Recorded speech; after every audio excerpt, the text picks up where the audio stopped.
शापित हवेली का राजल।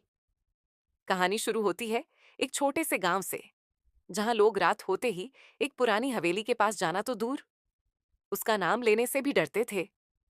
कहते थे उस हवेली में कोई रहता नहीं, फिर भी दरवाजे अपने आप खुलते बंद होते हैं। राहुल और उसके तीन दोस्त अजय, मोहित और सीमा शहर से गांव घूमने आए थे। गांव वालों ने उन्हें चेतावनी दी, उस हवेली की तरफ मत जान, जो भी गया कभी वापस नहीं आया। लेकिन दोस्तों को लगा ये सब सिर्फ अंधविश्वास है। राहुल बोला, अरे हम शहर वाले हैं, ऐसे भूत प्रेत पर यकीन नहीं करते। अगली रात सबने तय किया कि वे हवेली के अंदर जाएंगे। हवेली के टूटे फूटे गेट को धक्का दिया तो एक तेज चीख गूंज उठी। अंदर जाते ही अंधेरा, मकड़ी के जाले, टूटी हुई खिड़कियां और ठंडी हवा का झोंका, मानो कोई उनकी मौजूदगी महसूस कर रहा हो। अचानक मोहित ने देखा दीवार पर एक खून से लिखा वाक्य, जो यहां आया वो कभी बच नहीं पाया। डरते डरते वे एक कमरे में गए। कमरे के बीचों बीच एक पुरानी झूला कुर्सी हिल रही थी, लेकिन वहां कोई नहीं था।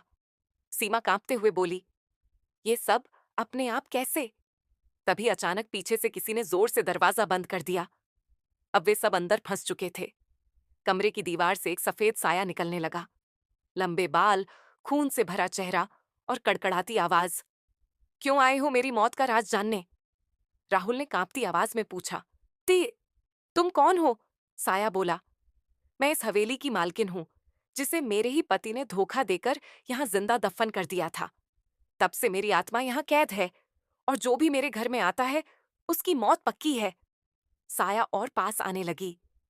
दोस्त चीखते हुए भागे। सीमा ने दरवाजा खोला, लेकिन बाहर वही कमरा था। हर बार दरवाजा खोलने पर वही जगह, मानो पूरी हवेली एक भूल भुलैया बन गई थी। मोहित अचानक गायब हो गया। उसकी सिर्फ चीख सुनाई दी, बचाओ बचाओ, और फिर सन्नाटा। अब सिर्फ राहुल और सीमा बचे थे। साया जोर से चिल्लाई, तुम भी यहीं सड़ोगे। तभी सीमा ने देखा जमीन पर एक पुराना ताबीज पड़ा है। उसने उसे उठाकर हवा में लहराया। साया चीखने लगी और धीरे धीरे धुएं में बदलकर गायब हो गई। राहुल और सीमा किसी तरह हवेली से बाहर निकल आए। गांव वालों ने बताया, ये वही ताबीज है जो हवेली की मालकिन को शांति दिलाने के लिए पुजारी ने छोड़ा था। लेकिन अचानक राहुल ने महसूस किया कि उसकी गर्दन पर ठंडी सांसें चल रही हैं। वो पलटा और देखा, वही सफेद साया उसके पीछे खड़ा था।